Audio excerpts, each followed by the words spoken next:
Hi folks, welcome to Learn with me.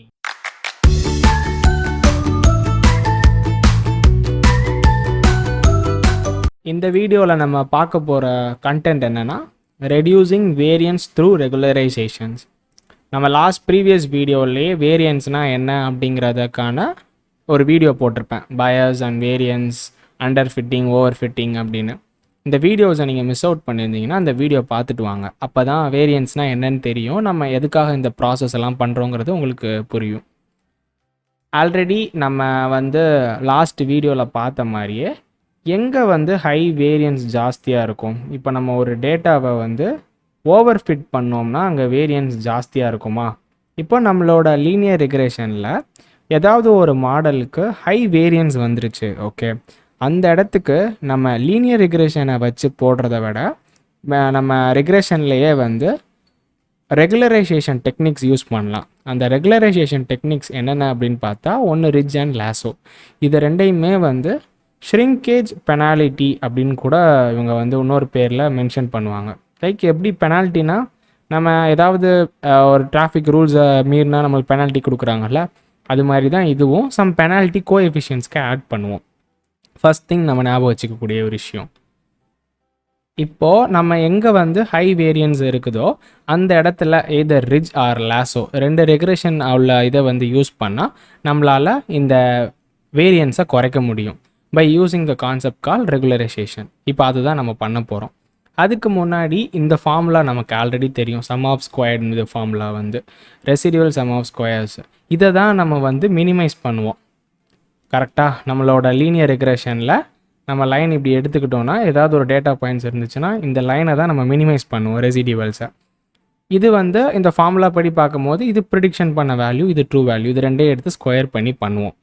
இதே உள்ள இந்த RSS ரெசிடியூவல் சம் ஆஃப் ஸ்கொயரில் தான் ஒரு சில சேஞ்சஸ் பண்ணி ரிட்ஜோட ரெக்ரெஷனுக்கோட ஃபார்முலா நம்ம எடுப்போம். ஃபார் எக்ஸாம்பிள் இங்கே RSS இருக்கா, அது கூட இந்த ஆல்ஃபா ஹைப்பர் பேராமீட்டர் ஆட் பண்ணிவிட்டு இந்த கோஎஃபிஷியன்ஸை மட்டும் நம்ம ஸ்கொயர் பண்ணிடுவோம். சரிங்களா? அது ரிட்ஜ் ரிக்ரெஷனுக்கு. லாசோ அதே மாதிரி தான், பட் என்ன பண்ணுவோன்னா இன்ஸ்டீட் ஆஃப் ஸ்கொயர் பண்ணுறதுக்கு நம்ம மாடுலஸ் எடுத்துருவோம். அவ்வளோதான் ரிட்ஜுக்கும் லாசோக்கும் உண்டான ஸ்மால் வித்தியாசம். இப்போது ஆக்சுவலாக ரிட்ஜ் ரிக்ரெஷன் என்ன பண்ண போகுது, இதுதான் நம்ம இந்த வீடியோவில் பார்க்க போகிறோம். ரிட்ஜ் ரிக்ரெஷன் என்ன பண்ணுன்னா ஒரு சம் பெனால்ட்டி ஆட் பண்ணும். ஓகே, இப்போது நம்ம இந்த பார்த்தோம்ல இந்த டேர்மே ஒரு பெனால்ட்டி ஆட் பண்ணும் நம்மளோட மாடல். இந்த மாடலில் இதை தான் லாஸ் ஃபங்க்ஷன் சொல்லுவாங்க. சரியா? இந்த லாஸ் ஃபங்க்ஷனை நம்ம மினிமைஸ் பண்ணணும் எப்பயுமே. ஆல்ரெடி டோல்டு நம்ம இதை மினிமைஸ் பண்ண ட்ரை பண்ணோம். ஸோ அந்த மினிமைஸ் பண்ணி ட்ரை பண்ணும் போது இப்போ ஒரு காம்ப்ளெக்ஸ் மாடல்லாம் எடுத்துக்கலாம். காம்ப்ளெக்ஸ் மாடல்னால் இது ஸ்ட்ரெயிட்டாக இருக்கா? நம்ம ஆல்ரெடி நம்ம இதில் பார்த்தோம்ல, பாலினாமியல் ரெக்ரெஷனில் எல்லா பாயிண்ட்ஸையும் டச் பண்ணுற மாதிரி ஒரு மாடல் நம்ம செஞ்சோன்னா அதை தான் காம்ப்ளெக்ஸ் மாடல் அப்படின்னு சொல்லுவாங்க. அந்த மாடல்ஸ்னால் ஹை வேரியன்ஸ் இருக்கும்ல. ஸோ அந்த இடத்துல நம்ம இந்த மாதிரி ரிட்ஜ் ரெக்ரெஷனில் உள்ள ரெகுலரைசேஷன் ஷ்ரிங்கேஜ் பெனால்ட்டி ஆட் பண்ணோன்னா இதோட வேரியன்ஸை குறைக்க முடியும் அப்படிங்கிற கான்செப்டை தான் இங்கே சொல்ல வராங்க. சரி, okay, ridge okay. Lasso regression அப்படின்னா என்ன அப்படின்னா, ridge and lasso regression same தான், சம் ஃபார்முலாஸ் மாறும். ரிட்ஜ் ரிக்ரெஷனில் என்ன அட்வான்டேஜஸ்னால் நம்மளோட ப்ரிடிக்ஷன் ஹையாக இருக்கும். நம்ம இந்த கம்பேர் டு லாசோவோட ரிட்ஜில் ப்ரிடிக்ஷன்ஸ் நல்லா இருக்கும். ஆனால் லாசோ ரிக்ரெஷனில் ஒரு அட்வான்டேஜ் என்னென்னா அதோட இன்டர்பிளபிலிட்டி நல்லாயிருக்கும். இப்போ வரைக்கும் அதோட இன்டர்பிளபிலிட்டி என்னங்கிறத நம்ம லைட்டாக விட்டு வச்சுக்கலாம். நான் ப்ராக்டிக்கல் செஷன் சொல்லும் போது உங்களுக்கு ஈஸியாக புரியும் எதை நான் இன்டர்பிளபிலிட்டின்னு உங்களுக்கு நான் மென்ஷன் பண்ணேன் அப்படின்னு சொல்லிட்டு. சரியா? இப்போ நம்ம ஹேண்ட்ஸ் ஆன்குள்ளே போயிட்டு நான் சொன்ன இந்த ரிட்ஜ் அண்ட் லாசோ ரெக்ரெஷன் அப்படிங்கிறத எப்படின்னு பார்ப்போம். லாசோவை அடுத்த வீடியோவில் பார்க்கலாம். இந்த வீடியோவில் நம்ம என்ன பார்க்க போகிறோன்னா, ரிட்ஜ் ரெக்ரெஷனை வச்சு நம்ம அந்த ஷ்ரிங்கேஜ் பெனால்ட்டி மூலமாக எப்படி ஒரு வேரியன்ஸை நம்ம குறைக்கிறோம் ஒரு மாடலில் அப்படிங்கிறத மட்டும் இந்த வீடியோவில் நம்ம பார்க்கலாம். இதுக்கும் சேம் அதே பாஸ்டன் டேட்டா செட்ஸ் தான் யூஸ் பண்ணி நான் இந்த ரெக்ரெஷனை மாடல் ரெடி பண்ணியிருக்கேன். பார்க்கலாம். நான் சொன்ன மாதிரியே இந்த வேரியன்ஸை குறைக்கிறதுக்கு நம்ம இந்த ரெகுலரைசேஷன் டெக்னிக்ஸை நம்ம யூஸ் பண்ணுறோம். இப்போது நான் அந்த லீனியர் மாடலில் தனியாகவே ரிட்ஜுன்னு ஒன்று இருக்கும். அந்த ரிட்ஜை மட்டும் நீங்கள் எடுத்துக்கோங்க. எடுத்துகிட்டு நம்ம டேட்டா செட்ஸ், நம்ம பாஸ்டன் டேட்டா செட் தான் ஒர்க் பண்ண போகிறோமா எடுத்துக்கோம். இங்கே நம்ம முன்னாடி ஸ்டாண்டர்ட் ஸ்கேலர்னால் எடுக்கலை, இங்கே ஸ்டாண்டர்ட் ஸ்கேல் எடுத்துருக்கோம். ஏங்கிறத கூட நான் கடைசி உங்களுக்கு நான் சொல்கிறேன். இதை எடுத்து இதை நம்ம இம்போர்ட் பண்ணிடுவோமா? இம்போர்ட் ஆகட்டும். அடுத்து நம்ம என்னென்ன லோட் பண்ணியிருக்கேன்னு காட்டுறேன். பாஸ்டன் ஃபீச்சர்ஸ் டார்கெட் நம்ம எப்பவுமே லோட் பண்ணுற மாதிரி அதையும் லோட் பண்ணிடுவோம். லைப்ரரிஸ் இம்போர்ட் பண்ணியாச்சு, டேட்டாவும் லோட் பண்ணியாச்சு. நம்ம ஸ்டாண்டர்ட் ஸ்கேலர் இம்போர்ட் பண்ணுவோம்ல, அதே மாதிரி பண்ணி இங்கே ஃபீச்சர் ஸ்டாண்டர்டைஸில் ஃபிட் அண்ட் ட்ரான்ஸ்ஃபார்ம் பண்ணி ரெடியாக வச்சுருக்கோம். இந்த ஃபீச்சர்ஸில் இங்கே ரிக்ரேஷன் நம்ம ரெடி பண்ணி இதில் ரிட்ஜ் ரிக்ரேஷனை தான் நான் பண்ணோம். அதை எடுத்து ஆல்ஃபா வேல்யூ வந்து 0.5 இங்கே நான் கொடுத்துருக்கேன். இந்த ஆல்ஃபா வேல்யூ என்னங்கிறத நான் வந்து பின்னாடி சொல்கிறேன். அடுத்து லாஸ்ட்டாக நம்ம என்ன பண்ணோம், நம்ம மாடலை வந்து ரெடி பண்ணிட்டோம். இப்போ நம்ம போய் நம்ம மாடல் டைப் பண்ணி பார்த்தோன்னா உள்ள என்ன இருக்கும்னா நம்மளுக்கு வந்து ஒரு ரிட்ஜ் ரெக்ரேஷனில் உள்ள ஆல்ஃபா வந்து 0.5ன்னு கொடுத்து நம்ம இதை ரெடி பண்ணி வச்சுருக்கோம். ஓகேயா, இப்போது நான் உங்களுக்கு ஒரு சில டெக்னிக்ஸ் எல்லாம் சொல்லி தர போகிறேன். இதுதான், இவ்வளோ தான் ரிட்ஜ் ரெக்ரேஷன் ரெடி பண்ணுறது எல்லாம் இவ்வளோ தான். ஆல்ரெடி உங்களுக்கு முன்னாடியே சொல்லியிருந்தேன்ல, அந்த ஆல்ஃபாங்கிற பேராமீட்டர்ஸை நம்மளால் சேஞ்ச் பண்ண முடியும். அது மூலமாக நம்ம எவ்வளோ பெனால்ட்டி கொடுக்கணும். ஃபார் எக்ஸாம்பிள், நம்ம வந்து ஒரு ஷ்ரிங்கேஜ் பெனால்ட்டி ஆட் பண்ண போகிறோம் ரெகுலரைசேஷனுக்கு. நான் சொன்னேன்ல, அது எவ்வளோ அமௌண்ட் ஆஃப் பெனால்ட்டி நம்ம கொடுக்கணுங்கிறத இந்த ஆல்ஃபா டிட்டர்மைன் பண்ணோம். நம்ம இங்கே டேரெக்டாக 0.5 நம்ம கொடுத்துட்டோம். இந்த இதை பார்க்கும்போது எவ்வளோ 0.1, 1, 10. ஸோ வந்து அந்த மிஷின் லேர்னிங் அல்காரிதமே சூஸ் பண்ணிக்கிறோம் அதுக்கேற்ற ஆல்ஃபா வேல்யூ என்னங்கிறத. அதுதான் இந்த ரிச் சிவி, இந்த கிராஸ் வேலிடேஷன். அதுவும் லீனியர் மாடலில் ரிச் சிவியை டேரெக்டாக டவுன்லோட் பண்ணிக்கலாம், இம்போர்ட் பண்ணிக்கலாம், சாரி. அதை பண்ணியாச்சு. நம்ம முன்னாடி பண்ண மாதிரியே தான் சேம் மெத்தட்.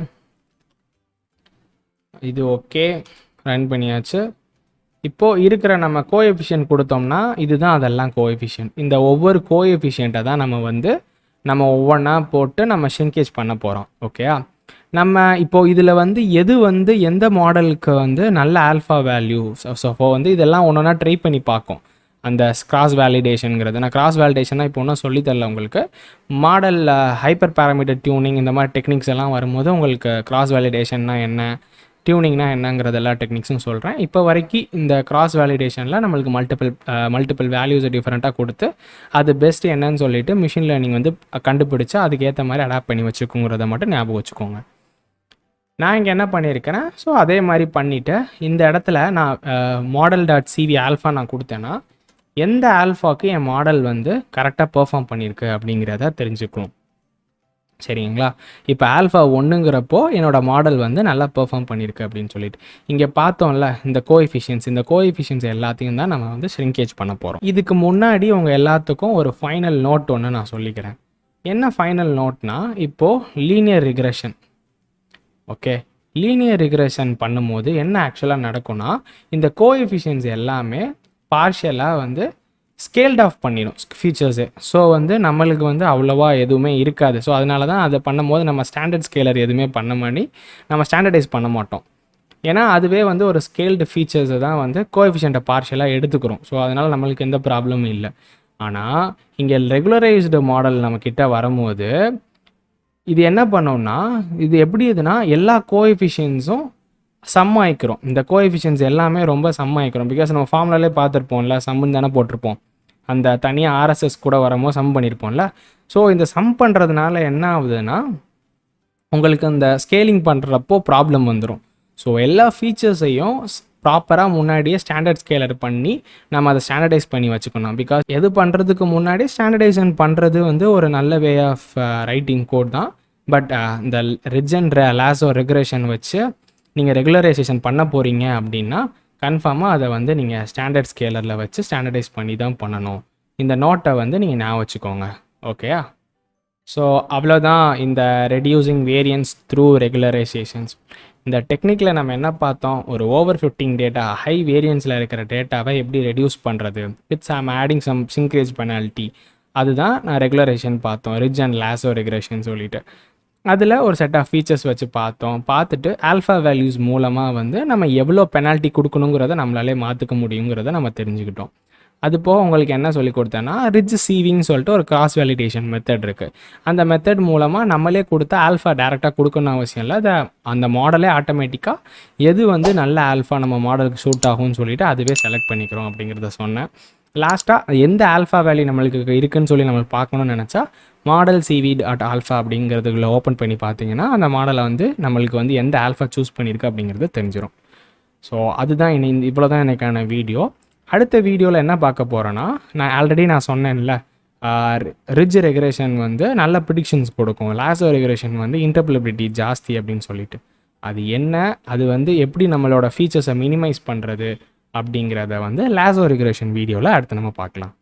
உங்கள் எல்லாருக்கும் இந்த கண்டென்ட் பிடிச்சிருக்குன்னு நினைக்கிறேன். பிடிச்சிருந்ததுன்னா மறக்காமல் கீழே இருக்கிற அந்த லைக் பட்டனை கிளிக் பண்ணி என்னை மோட்டிவேட் பண்ணுங்கள்.